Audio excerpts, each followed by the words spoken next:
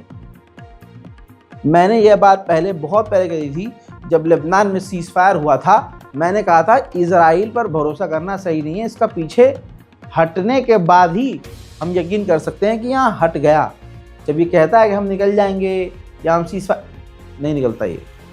इसी तरह से सीरिया के अंदर का सुन लीजिए, इजराइल इसी तरह से सीरिया के अंदर पैर जमा चुका है। जोलानी की सरकार ताता थैया कर रही है, सिर्फ शिया समुदाय को कत्ल कर रही है, ईसाई समुदाय को वहां कत्ल कर रही है, लेकिन इजराइल की तरफ आंख उठा के देखने में जोलानी को पैखाना लग रहा है। तो अब बता दूं कि इजराइल ने सीरिया के अंदर मिलिट्री एयरपोर्ट बनाना शुरू कर दिया है।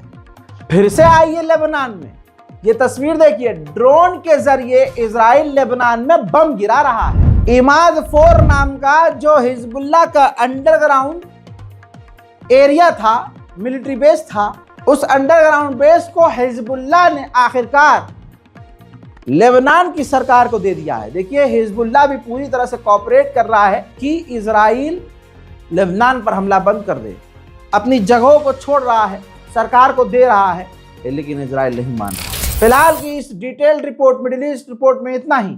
रिपोर्ट को शेयर कीजिए, दुआओं में याद रखिए। जय हिंद।